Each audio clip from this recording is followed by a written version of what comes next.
எல்லாருக்கும் வணக்கம். உங்களுக்காக சொல்லிட்டு இருக்க என்னுடைய பெயர் இந்து. எல்லாரும் நல்ல உடல் நலத்துடனும் மனமகிழ்ச்சியுடனும் இருக்கணும். வாங்க நம்ம இன்னைக்கு சிந்தனை பெட்டகத்துல தற்கொலை கதையினுடைய 3வது பாகத்தை பார்க்கலாம். டைனிங் டேபிள், கிச்சனுக்கு பக்கத்துலயே இருக்கக்கூடிய டைனிங் டேபிள் உட்காந்து வெங்காயம் உரிச்சுக்கிட்டே கணவன்கிட்ட பேசிட்டு இருக்காங்க சுலோச்சனா. சுலோச்சனா கூட பேசிட்டு இருக்கக்கூடிய சுதாகர் பையனுடைய 16வது காரியத்தை பத்தி டிஸ்கஸ் பண்ணிட்டு இருக்காங்க. தர்னிஷ் கூட அங்க உட்காந்து விளையாண்டுட்டு இருக்கிறா. ஸ்வேதா ஸ்வேதா தர்னிஷ், சுலோச்சனா, சுதாகர் எல்லாருமே அங்க இருக்க. ரூம்ல இருந்து வெளியில வரா மகிழினி. வந்து டைனிங் டேபிள் உட்காந்து அம்மா போட்டு வச்சிருந்த காஃபி எடுத்துட்டு வந்து குடிச்சுக்கிட்டு இருக்கிறா. திடீர்னு, ஏமா இன்னும் எத்தனை நாள் இருக்குது வருணுடைய 16க்கு? ஏமா அடுத்த வாரம்? சரி சரிம்மா. அவ கேட்டுட்டு மறுபடியும் காப்பி குடிக்க ஆரம்பிக்க ஒரு முறை ஸ்வேதாவை பார்த்துட்டு மெல்லிய குரல்ல சுலோச்சனா, ஏப்பா 2 நாளைக்கு முன்னாடி உன் ஃப்ரெண்டு வந்துட்டு போனாங்களே, என்ன சொன்னாங்க? எதுக்குமா கேக்குற? இல்லம்மா, அந்த பொண்ணு வந்துட்டு போனாங்களே, நம்ம வருணுடைய மரணத்தை பத்தி ஏதாவது தெரிஞ்சா தெரியலையான்னு. என்னம்மா, நீதான் அதை பத்தி எதுவுமே கேட்க வேண்டாம், மதிய கூப்பிட வேண்டாம்னு பயங்கரமா அப்போஸ் பண்ணன. இப்ப நீயே ரொம்ப ஆர்வமா இருக்க. சேச்சே, இப்போ நான் அதான் சொல்றேன் மகிழினி. வேண்டாம்மா, நமக்கு எதுக்கு இந்த தேவையில்லாத வேலை? நடந்தது நடந்து போச்சு. அதை கலர்னா நீலிமாவோட கொலையை கலர்ற. எதுக்கு இந்த தேவையில்லாத வேலை? மா, இதுல யாரும் தலையிட வேண்டாம். இந்த விஷயத்தை பத்தி நானும் மதியமே ஹேண்டில் பண்ணிக்கிறோம், சரியா? டக்குன்னு உடனே அப்பா, சரிம்மா, ஏதாவது இம்ப்ரூவ்மெண்ட் தெரிஞ்சிச்சா? ஏன்னா அந்த பொண்ணு வந்துட்டு போய் 2 நாள் ஆச்சு. போகும் பொழுது என்கிட்ட, அம்மா கிட்ட, ஸ்வேதா கிட்ட, ஏன் ஸ்வேதாவோட அம்மா அப்பாவுக்கு ஃபோன் பண்ணி கூட என்னென்னமோ கேட்டு போனாங்க. அது மட்டும் இல்லாம நான் பார்த்தேன், வெளியில போய் கார் எடுக்கிறதுக்கு முன்னாடி பக்கத்து வீட்ல எல்லாம் நின்று பேசிட்டு இருந்தாங்க.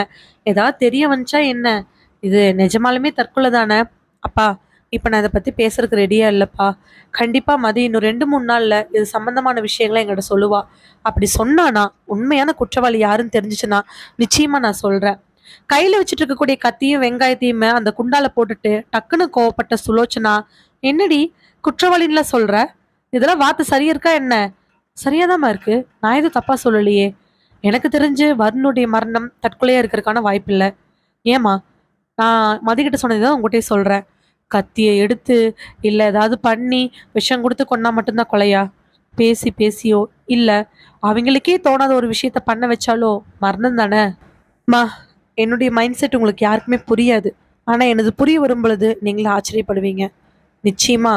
அப்பா, அம்மாக்காக இல்லையோ, நமக்காக கண்டிப்பா வருணுடைய மரணத்துக்கு பின்னாடி என்ன இருக்குன்னு நான் கண்டிப்பா கண்டுபிடிப்பேன். இங்க இருந்தா அம்மா என்ன டென்ஷன் ஆக்கிட்டு இருப்பாங்க. நான் இங்கேருந்து கிளம்புறேன்ப்பா. நான் போய் இந்த மிச்ச காஃபியை ஹாலில் நின்று குடிச்சிட்டே போய் குளிச்சுட்டு வரேன். சொல்லிட்டு மகி அங்கிருந்து எந்திரிச்சு போனவளை எட்டி பார்க்குறாங்க அவங்க அம்மா.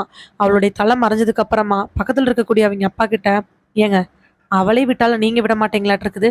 எதுக்கு உங்களுக்கு தேவையில்லாத வேலை? இல்லம்மா, அவ போக போக பேசுறத கேட்க கேட்க எனக்கு என்னமோ அவ சொல்றதா சரின்னு தோணுது. ஆமா ஆமா, நல்லா இருக்குது போங்க. பேசிட்டு இருக்கும்போதே இடையில ஸ்வேதா, அத்தை, சொல்லுடா. அத்தை, நான் நாளைக்கு ஊருக்கு போலான்னு இருக்கேன் அத்தை. என்னம்மா, அடுத்த வாரம் வருணுக்கு 16, அதை முடிச்சுட்டு போலாம்ல? இல்லத்த, நான் ஆக்சுவலா ஒரு 3 மந்த்ஸ்க்கு முன்னாடி பெங்களூர்ல ஒரு கம்பெனிக்கு அப்ளை பண்ணி வச்சிருந்தேன். அவங்க அப்பவே இன்டர்வியூலாம் முடிச்சிட்டாங்க. பட் போஸ்டிங் இன்னும் கன்ஃபார்ம் பண்ணாம இருந்தாங்க. இப்போ பெங்களூர்லயே போஸ்டிங் போட்டிருக்காங்க அத்தை. கம்மிங் மண்டே வந்து ஜாயின் பண்ண சொல்லியிருக்காங்க. பக்கத்துல இருக்கக்கூடிய சுதாகர், வெரி குட்மா. சேலரி பேக்கேஜ்லாம் ஓகே இல்ல? ஆ, ஓகே தான் அங்கிள். 5 lakhs per annum. எல்லாமே பக்காவாக தான் இருக்கு. அதனால நான் கிளம்பணும். எப்பமா போய் ஜாயின் பண்ணணும்? மண்டே ஜாயின் பண்ணணும் அங்கிள். பக்கத்துல இருக்கக்கூடிய சுலோச்சனா, தர்னிஷ் தர்னிஷ் இங்க இருக்கட்டும் அத்தை.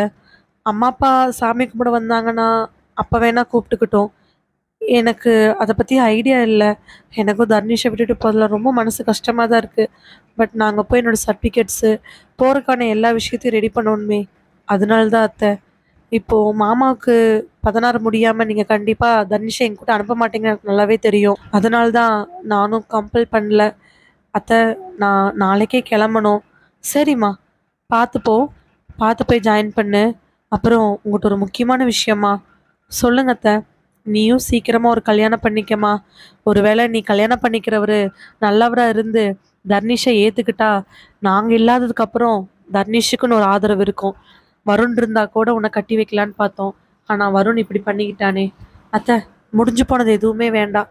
நீலிமாவை பத்தியோ வருண் மாமாவை பத்தியோ பேசினா மனசு ரொம்ப பாரமா இருக்கு அத்தை.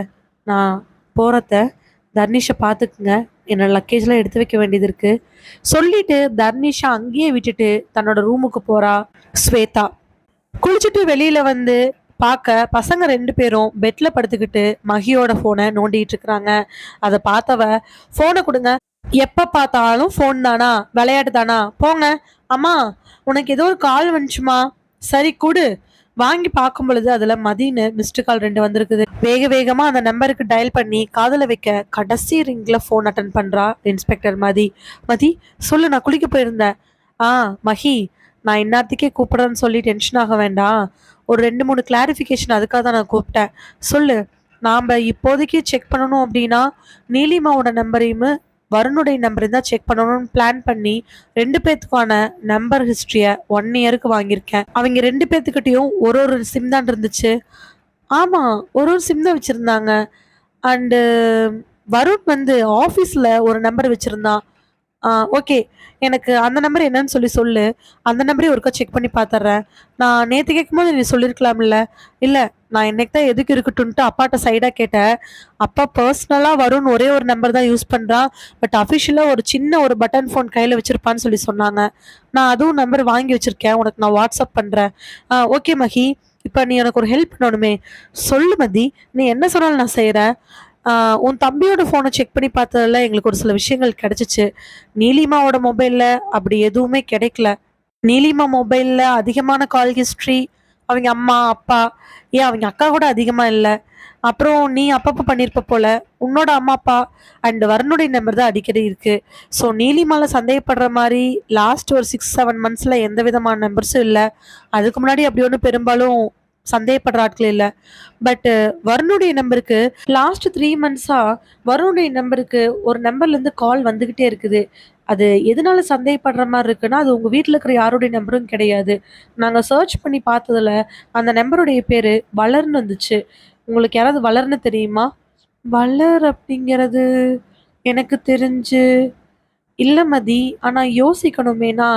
ஓகே, நான் ஏன் சந்தேகப்படுறேன்னா மகிழி, அந்த நம்பர் ஒரு 10 o'clock மேலே வருது, இல்லைன்னா மார்னிங் 6 o'clock வருது. மோஸ்ட்லி ஒரு ஹாஃப் அன் ஹவருக்கு மேலே பேசியிருக்காங்க. அதுக்கப்புறமா தான் கட் பண்ணுறாங்க. லிட்ரலி இந்த 3 months ரெகுலராகவே அந்த மாதிரி நடந்துட்டுருக்குது. ஆஃப்டர்நூனோ இல்லை ஈவினிங்கோ இல்லை மார்னிங் ஒரு 11 o'clock மாதிரியும் எந்த காலும் இல்லை. நைட் மிட் நைட் இல்லை 11 o'clock மேலே மார்னிங் 6 5 அந்த மாதிரி தான் வந்திருக்கு. அதனால தான் கேட்குறேன். வளர் அப்படின்னு உனக்கு யாராவது தெரியுமா? வருணோட ஃப்ரெண்ட்ஸ், உன்னோட ஃப்ரெண்ட்ஸ், நீலிமாவோட ஃப்ரெண்ட்ஸ், இந்த மாதிரி யோசிச்சு பார்க்க முடியுமா? 2 நிமிஷம் லைனில் அப்படியே யோசிச்சு பார்க்க டக்குன்னு, ஏய் ஆமாம், நீலிமாவோட ஃப்ரெண்ட் ஒருத்தி இருக்கா, வளர்மதி அவளோட பேர். நீலிமாவும் அவளும் 6th ஒரே ஸ்கூலில் படித்தாங்க. காலேஜ் மட்டும் வேறு வேறு பக்கம். அன்ஃபார்ச்சுனேட்டாக 2 பேரும் ஒரே ஆஃபீஸில் வேலை செய்கிற மாதிரி ஆச்சு. எனக்கு தெரிஞ்சு வளரும் நீலிமாவும் ஓரளவுக்கு பெஸ்ட் ஃப்ரெண்ட்ஸ் தான். ஞாபகம் இருக்குது. ஓகே. அந்த பொண்ணு எந்த ஊர், என்ன ஏது, அட்ரஸ் எல்லாமே எங்ககிட்ட இருக்குது. பார்த்ததுக்கு உங்கள் வீட்டிலேருந்து கிட்டத்தட்ட பக்கத்தில் இருக்கிற மாதிரி இருக்குது. நீ நேரில் போய் அந்த பொண்ணுட்ட ஏதாவது விசாரிக்க முடியுமா? வீடு தெரியாது மதி, பட் அந்த பொண்ணு ஒர்க் பண்ணுற ஆஃபீஸ் நல்லா தெரியும். ஏன்னா நீலிமா ஆல்ரெடி அந்த ஆஃபீஸில் தான் ஒர்க் பண்ணியிருந்தா. அங்கே போய் பார்த்தனா வளர பிடிக்க முடியும்னு நினைக்கிறேன். நான் போய் வளர நேரில் பார்த்து விசாரிக்கிறேன். ஆ மஹி, சொல்லு மதி. நான் கேட்குற கேள்விகள்லாம் மறக்காம அந்த பொண்ணுகிட்ட கேளு. ஏன்னா இந்த கேஸில் நம்ம கிடைச்சிருக்கக்கூடிய ஒரே ஒரு ஆள் அந்த பொண்ணு மட்டும்தான். வேற எதை வச்சும் நம்ம ப்ரூவ் பண்ண முடியாது. நீலிமா சைடு நமக்கு எந்த விதமான ப்ரூஃபும் இல்லை. ஸோ வளர வச்சு நாம் குற்றவாளியை பிடிச்சாதான் உண்டு. அதனால நான் கேட்குற கேள்விகளை நான் சொல்கிற மாதிரி கேளு. சரி மதி. ஆஃபீஸ்லேருந்து வெளியில் வந்து தன்னோட கையில் இருக்கக்கூடிய ஃபோனை பார்த்து அதில் ஒரு நம்பரை டயல் பண்ணி காதில் வைக்கிறா வளர். ஹலோ அக்கா, நான் வளர் பேசுகிறேன். ஆ வந்துட்டேக்கா, எங்கே இருக்கீங்க? அப்படியே ரைட் சைட் பாடுறா வளர். ரைட் சைட் பார்க்க அங்கே ஒரு சின்ன ஹோட்டல் தெரியுது. ஆமாக்கா. அதுக்கு பக்கத்தில் ஒரு ரெஸ்டாரண்ட் தெரியுதா? டீ ஷாப் தானக்கா? ஆமாம், அங்கே வந்துரு. சொன்னதுக்கு அப்புறமா அவன் மெல்ல மெல்ல நடந்து ரோடை கிராஸ் பண்ணி போய் அங்கே நிற்கிறா. அப்பதான் ரொம்ப நாள் கழிச்சு மகிழினியை பார்க்குறா வளர். அக்கா, நீங்கள், நான் தான் வருணோட அக்கா. ஃபேஸ் ஓரளவுக்கு ஞாபகம் இருக்குது. அண்டு வருண் நீலிமா 2 பேரும் அப்பப்போ டிபியில் வச்சுருப்பாங்க, அப்போ ஞாபகம் இருக்குது. வா வளர், உள்ளே போய் உட்காந்து பேசலாம். தயக்கத்தோடு உள்ளே போக அங்கே ஒரு தனியான டேபிளில் ஆப்போசிட்டில் உட்காந்துருக்காங்க வளரும் மகியும். மகி, வளர், நான் எதுக்காக உன்னை வர சொன்னேன்னு என்னால் இழுத்து பேச முடியாது. எனக்கு நேரம் ரொம்ப கம்மியாக இருக்குது. ஸோ நான் கேட்குற கேள்விகளுக்கெல்லாம் நீ பதில் சொன்னால் மட்டும்தான் எனக்கு ஒரு விஷயம் புரியும். சொல்லுங்கக்கா. நீங்கள் எல்லாரும் நினைக்கிற மாதிரி நீலிமாவும் வரணும் தற்கொலை பண்ணி இருக்கலாம். ஆனால் அவங்க ரெண்டு பேர்த்தோட மரணத்தில் ஏதாவது ஒரு காரணம் இருக்குமோன்னு சொல்லிட்டு எனக்கு பயங்கர சந்தேகமாக இருக்குது. அதனால அதுக்கு ஏதாவது காரணம் இருக்குமோன்னு நான் தேடிக்கிட்டு இருக்கேன். நீ அதுக்கு ஹெல்ப் பண்ணுவியா? அக்கா, நான் எனக்கா ஹெல்ப் பண்ண முடியும்? என்னால் எந்த ஹெல்ப் பண்ண முடியும்னு நீங்கள் இங்கே வந்திருக்கீங்க? எனக்கு நீலிமா பற்றி தெரியும், வருணை பற்றி எனக்கு எதுவுமே தெரியாதேக்கா. நீலிமாவோட ஹஸ்பண்ட் வரும்னு தெரியுமே தவிர மற்றபடி எனக்கு. ப்ளீஸ் ப்ளீஸ் வளர். நீலிமா இறந்ததுக்கு அப்புறமா லாஸ்ட் 3 months வருணுக்கு நீ குறிப்பிட்ட டைம் கால் பண்ணியிருக்க. அதுவும் ஒரு நாளைக்கு 2 வாட்டி. லிட்ரலி இந்த 3 months நீ அவங்க கூட காண்டாக்டில் இருந்திருக்க. அதுவும் மினிமம் 20 minutes, மேக்ஸிமம் 1 hour கூட பேசியிருக்கீங்க. அப்போது உனக்கும் வருணுக்கு இடையில என்ன? எதனால நீலிமா சூசைட் பண்ணிக்கிட்டா? உனக்கும் வருணுக்கு இருக்கக்கூடிய ஏதாவது ஒரு விஷயம் நீலிமாக்கு தெரிஞ்சு. அக்கா ப்ளீஸ். என்னக்கா இப்படிலாம் கேள்வி கேட்குறீங்க? நீலிமா என் பெஸ்ட் ஃப்ரெண்டு. நானும் அவளும் ஸ்கூலில் அந்தளவுக்கு க்ளோஸ் கிடையாது. காலேஜ் முடிச்சு இங்கே வந்ததுக்கப்புறம் தான் நானும் அவளும் நல்லா க்ளோஸ் ஆக ஆரம்பித்தோம். காரணம் இருக்குக்கா. நான் ஸ்கூலில் ஒரு பையனை லவ் பண்ணேன். அந்த பையன் தப்பானவன் அவன் அப்புறந்தே சொல்லிக்கிட்டு இருந்தா. அது எனக்கு தெரியாமல் நான் நீலிமா விட்டு விலக ஆரம்பித்தேன். படித்து முடிச்சு நான் வேலைக்கு போய் அதுக்கப்புறமா தான் அவன் கெட்டவன் தெரிஞ்சிச்சு. அந்த சமயத்தில் தான் நீலிமா எனக்கு ரொம்ப ஹெல்ப் பண்ணுனா. வருண் எனக்கு கூட பிறந்த அண்ணன் மாதிரி. ஏக்கா இப்படிலாம் கேட்குறீங்க? சரி, அப்போ என்ன காரணம் நீயும் வரணும் டெய்லியுமே 2 times, மினிமம் 1 time பேசியிருக்கீங்க, அதுவும் 20 minutes பக்கமாக? அதுக்கான காரணம் என்ன? நீங்கள் என்ன சந்தேகப்பட்டதுனால நான் சொல்கிறேக்கா. இதனால் நீங்கள் என்ன கண்டுபிடிப்பீங்களோ பிடிக்க மாட்டீங்களோ அதை பற்றி எனக்கு எந்த கவலையும் இல்லை. பட் என்னையும் வரணும்னு நீங்கள் தப்பாக பேசுனீங்கல்ல, அதனால் என் பக்கத்தில் இருக்கிற ஞாபகத்தை சொல்கிறேன். வளர் அப்படி சொன்ன உடனே மகி உத்து பார்க்க ஆரம்பிக்கிறா. நீலிமா பேசுகிறா. அக்கா, ஸ்வேதாவும் வரணும் லவ் பண்ண விஷயம் நீலிமாவுக்கு முன்னாடியே தெரியும். இந்த வார்த்தையை கேட்ட அடுத்த நிமிஷம் கண்ணெல்லாம் விரிய ஆரம்பிக்குது மகிக்கு. ஆமாக்கா. அதுக்கப்புறமா அவ விலகலான்னு நினைக்கும் பொழுதுதான் ஸ்வேதாக்கும் வருணுக்கும் ப்ராப்ளம் வந்து 2 பேரும் பிரியற சூழ்நிலை.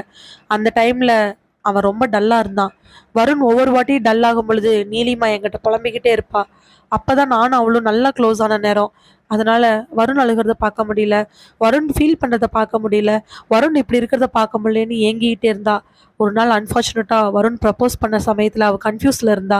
அன்னைக்கு ஈவினிங் என்கிட்ட இதை பற்றி பேசினா. நான் அப்பவும் சொன்னேன் வேண்டாம் அப்படின்னு.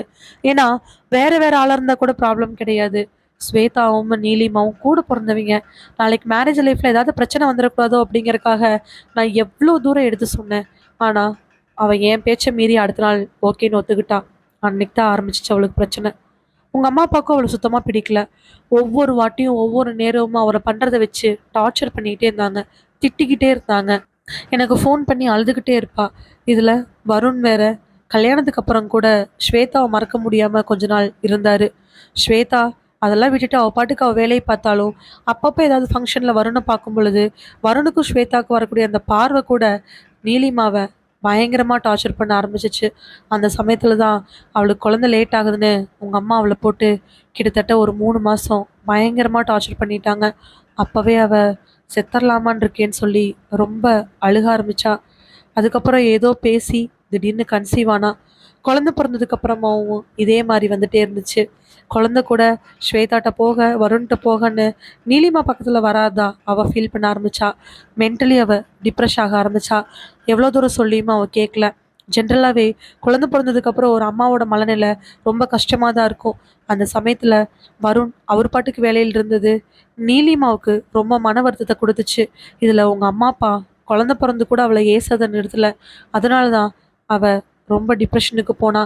சூசைட் பண்ணிக்கிறதுக்கு 1 வாரத்துக்கு முன்னாடி என்னை பார்த்து மீட் பண்ணி பேசினான். கண்ணில் கண்ணீரோடு நிற்கக்கூடிய நீலிமா பக்கத்தில் உட்காந்துருக்கிறா. வளர், என்னடி எவ்வளவோ பார்த்துருக்கோம், இதெல்லாம் என்ன?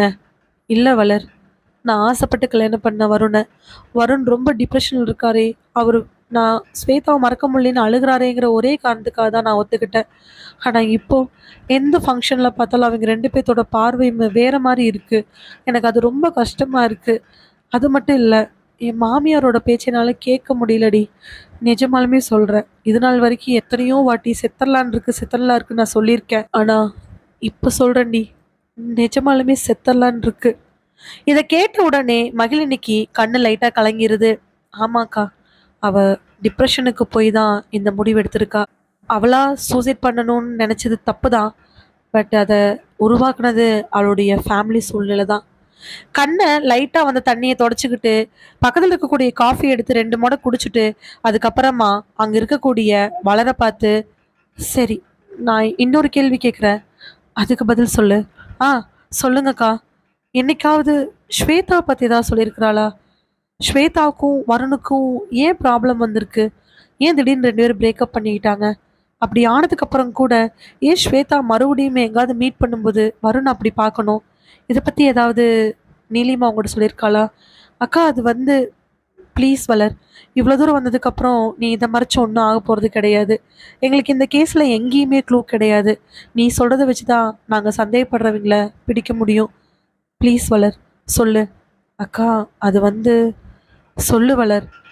மகி ரொம்ப கேட்டதுக்கு அப்புறமா மலர் ஸ்வேதா பத்தியும் வருண பத்தியும் நீலிமாவை பத்தியும் சொன்ன விஷயங்கள் அவளுக்கு பெரிய அதிர்ச்சி ஏற்படுத்துது. அதுக்கப்புறமா அவளுக்கு வந்து ஒரு முடிவு. கரெக்ட், நானும் மதியும் யார் மேல சந்தேகப்பட்டமோ அவங்க தான் குற்றவாளி. இது கொலைக்கு நிகரான காரியம்தான் சொல்லிட்டு அங்கிருந்து வளருக்கு தேங்க்யூ சொல்லிட்டு கிளம்புறா மகிழினி. அப்போ மகிழினியுமே இன்ஸ்பெக்டர் மதியும் கண்டுபிடிச்ச மாதிரி, முன்னாடி யூகிச்ச மாதிரி அந்த குற்றவாளி சீக்கிரமா இன்ஸ்பெக்டர் மதியோட கைக்கு சிக்கிறதுக்கான வாய்ப்புகள் இருக்குன்னு நினைக்கிறேன்.